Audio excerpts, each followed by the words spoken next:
Bonjour à tous et bienvenue dans cette nouvelle vidéo d'analyse technique journalière. Nous sommes aujourd'hui le jeudi 29 novembre 2023 et nous allons faire un tour des marchés grâce à l'outil Vision de FBT, forexbaskettrading.com. Alors c'est parti, on commence tout d'abord par un petit tour de table de l'indicateur Power qui est très nécessaire pour comprendre la force, la faiblesse des devises les unes contre les autres, comprendre les corrélations. Donc on a un dollar qui est à -5. Il faut savoir que hier, on a effectué deux analyses les unes à la suite des autres parce qu'on avait une opportunité très très intéressante qui n'est pas arrivée depuis le début du mois. On en a parfois une, deux, trois fois, parfois une par semaine, mais en ce mois de novembre, on n'en a vraiment pas eu une seule qui est sortie du lot avec une devise étant faible ou forte contre toutes les autres, ce que j'appelle plus communément weak ou strong across the board. Bien, le dollar y était et il a donné vraiment de très bonnes opportunités. Et là, on voit que le dollar est toujours entre -4,5, -5. Il oscille un petit peu, mais il reste faible. Ce qu'on peut confirmer avec le Matrix pour voir qu'il s'est un petit peu renforcé, mais il se raffaiblit encore.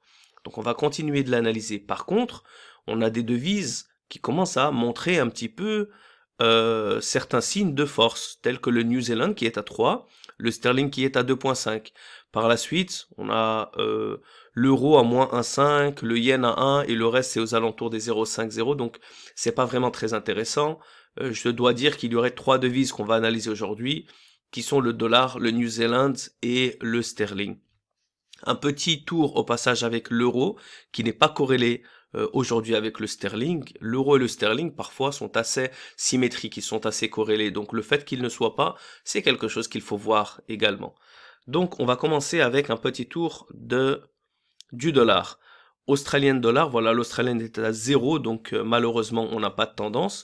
Par contre visuellement on est toujours assez bon avec une tendance long terme et court terme qui match, des supports et des résistances qui sont très très symétriques, qui se suivent comme ça en hauteur. Donc on le voit maintenant, on est en retracement et c'est vraiment là la force du vision parce que on voit en un clin d'œil que le dollar est à -4, l'australienne est totalement indécis, donc on doit laisser la paire de devises en sideways et on doit patienter. Donc comme vous pouvez le voir, si on s'était précipité d'essayer de prendre le prochain breakout ici, on se prenait un gros retracement. Donc c'est vraiment grâce à cette corrélation entre une devise contre l'autre devise qu'on peut également se prévenir de ça. Je vais répondre à une question très très importante au passage, qui revient souvent, et surtout à la suite d'hier, c'est lorsqu'on a une grosse opportunité sur une devise, quand est-ce qu'on peut savoir lorsque cette opportunité s'estompe ou se termine? Eh bien, vous allez avoir la réponse justement grâce à cette analyse aujourd'hui. Qu'est-ce qu'on a sur l'euro-dollar? On avait de la tendance un petit peu haussière, on a eu ce retracement, on l'a déjà vu de toute manière hier, et puis maintenant on a une tendance qui reste assez haussière, d'accord? On voit les supports qui continuent les uns à la suite des autres à monter, les résistances qui continuent les uns à la suite, les unes à la suite des autres de remonter, et là on retrace un peu, on a un peu du mal. Par contre, l'euro et le dollar étant tous les deux en faiblesse, eh bien on va pas tracer de tendance parce que l'objectif étant de trouver des opportunités d'une devise forte contre une devise faible, ce qu'on avait hier, mais ce qu'on n'a pas aujourd'hui. Donc déjà, ça nous montre pas seulement quand trader, mais quand ne pas trader, ce qui est le cas. Le sterling, par contre, le sterling, il est très très intéressant. Je pense que c'est la plus grande en termes de force et de faiblesse, c'est le plus gros écart. Non, le New Zealand est en première position avec un écart de -4,5 à 3, puis ensuite vient le sterling.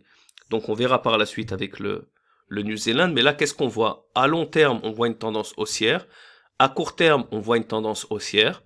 On voit les supports et les résistances qui sont très très réguliers. On voit une lock ici qui est absolument magnifique. Comme vous pouvez le voir, elle est testée à l'ouverture et ça continue.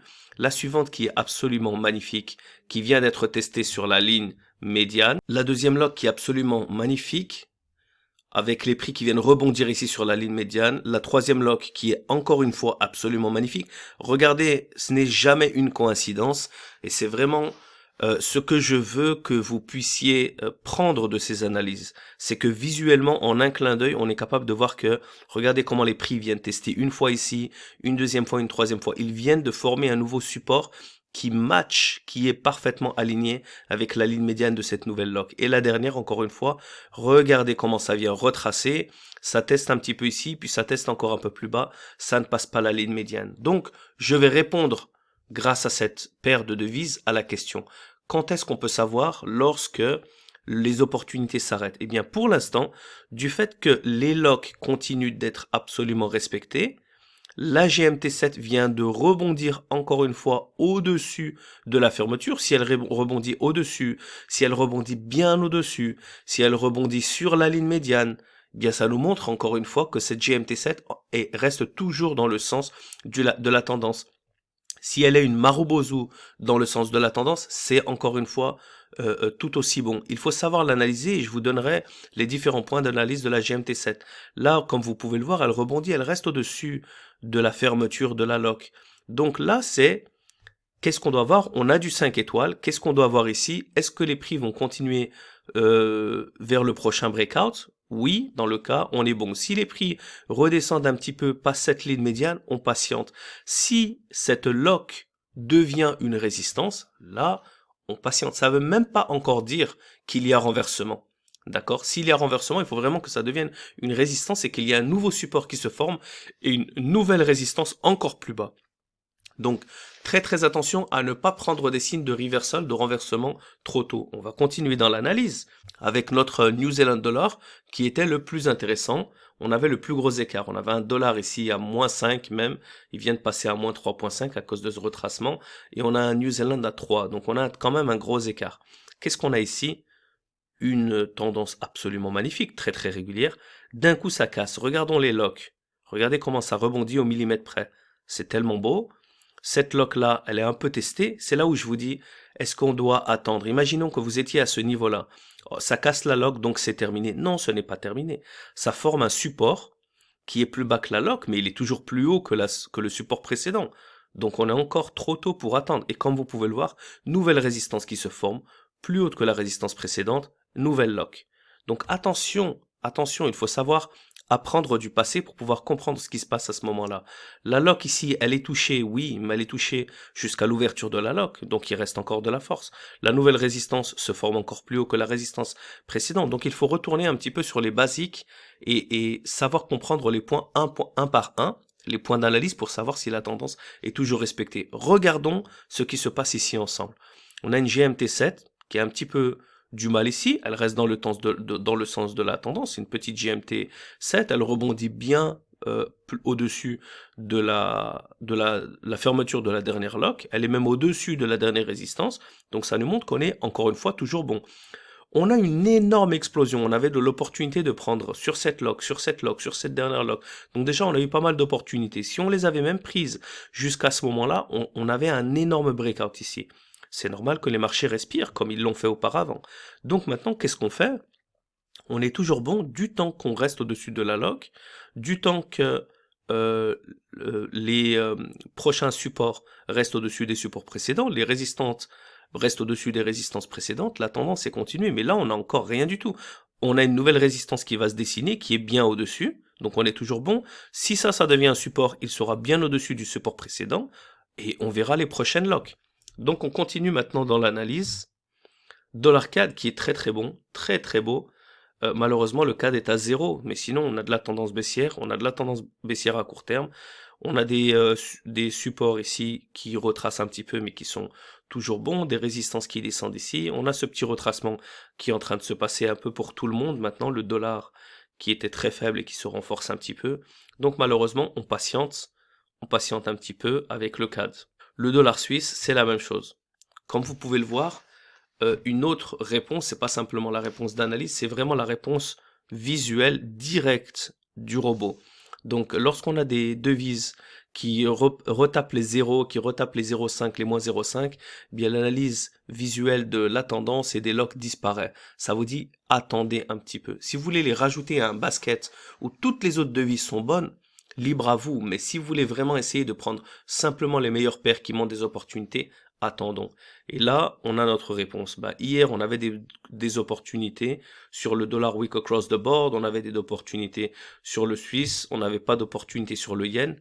Comme vous pouvez le voir, on a dit qu'il voulait continuer, il a continué complètement, il a bien craqué. Donc comme vous pouvez le voir, on aurait pu l'inclure sur le basket du dollar hier. Mais aujourd'hui, encore une fois, on a le yen encore qui se fait un petit peu désirer à 0,5, donc on attend.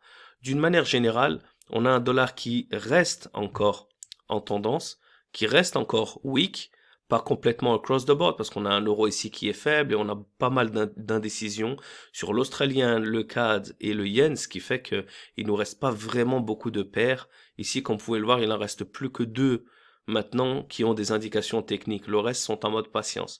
Donc, on pourrait essayer de trouver s'il y a d'autres opportunités et ouvrir un basket complexe. C'est ce qu'on va voir maintenant avec notre New Zealand et notre sterling. Voilà, on est sur le New Zealand qui est en train de se renforcer, le dollar qui est encore à moins 4, donc il se remonte un petit peu, le New Zealand qui reste bien bloqué ici, en force, donc il vaut le coup, ça vaut le coup vraiment de le voir. Alors, petit tour, Australienne-New Zealand. Australie-New Zealand, un rectangle, il est sideways, on a une très grosse cassure, on laisse de côté, ce n'est pas intéressant. Euro-New Zealand, tendance baissière, poursuivie par tendance baissière. Les résistances, ça monte un peu, mais ça continue de descendre. Pareil pour les supports. Il y a eu un petit moment ici où il était un peu sideways, mais il se redéfinit. Et regardez, encore une fois, l'opportunité. Si on avait pris cette lock ou cette lock là, qui était absolument magnifique, bien on se prenait toute la cassure. Rentrer à ce moment-là, on rentre un peu tardif. On a eu déjà des opportunités hier et aujourd'hui, ce qui est largement suffisant. On a une lock ici qui est absolument magistrale, avec les prix qui viennent rebondir sur l'ouverture. On a une lock ici qui est absolument magnifique, avec des prix qui viennent, comme vous pouvez le voir, toucher aux 4 ou 5 ou 6 fois d'affilée la fermeture de la lock, et au moment où ça retrace, ça vient retracer sous la médiane de la lock.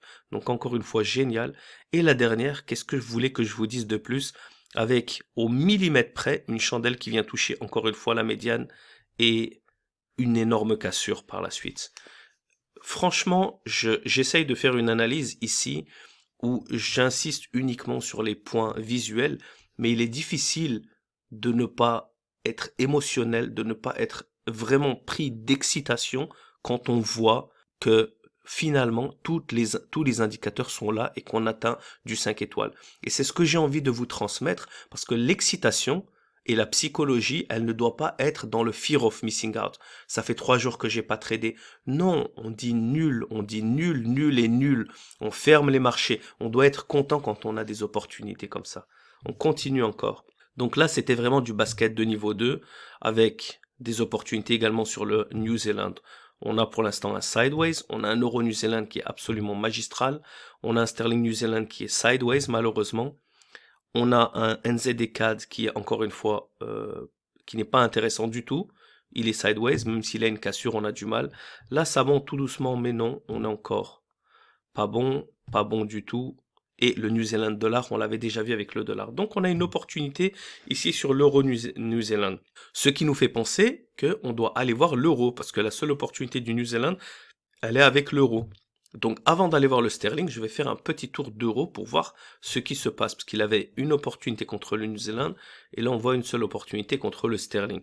Donc on va faire un petit tour. L'euro AUD, il est pas si mal, il avait simplement une petite résistance, mais les tendances court terme et long terme match. Malheureusement l'australien est à 0, on doit patienter. Celui-là est sideways, celui-là est nul. L'euro sterling est absolument magnifique, on va voir avec le sterling aussi.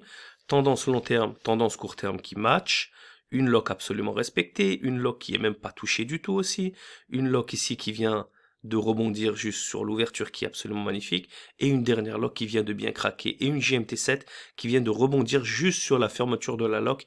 Qu'est-ce que vous voulez de plus? On reste encore une fois sur du 5 étoiles, on est absolument magnifique. Donc l'euro sterling, l'euro yen non, l'euro New Zealand on l'a vu, il était bon, et l'euro dollar, on l'a déjà vu avec le dollar. Donc voilà, donc pour résumer un peu le tout, on a une opportunité sur l'euro New Zealand et l'euro sterling. Et maintenant, on va terminer avec le sterling. Voilà, on a l'euro sterling qu'on a déjà vu avec l'euro. Celui-là est sideways, celui-là est sideways. Voilà. Il y a de la tendance, mais malheureusement, le Suisse franc, le franc suisse est à moins 0,5, donc patience. Celui-là est nul. Celui-là est nullissime et le sterling dollar, il était très bon, on l'a déjà vu avec le dollar. Donc comme vous pouvez le voir, on a une grosse opportunité sur le dollar en ajoutant les deux paires de l'euro, qui étaient l'euro sterling et l'euro New Zealand, pour avoir un basket complexe de niveau 2. C'est à peu près ce qui vraiment sortait du lot. Donc voilà, c'est tout pour aujourd'hui. Je vous retrouve demain pour une nouvelle vidéo d'analyse technique journalière, la dernière du mois. On va clôturer le mois un petit peu en début de journée, où on va clôturer le mois un petit peu pour voir ce qui se passe dans cette dernière journée, qui s'annonce également intéressante. D'ici là, je vous souhaite un excellent trading et une bonne journée. À très bientôt. Ciao, ciao.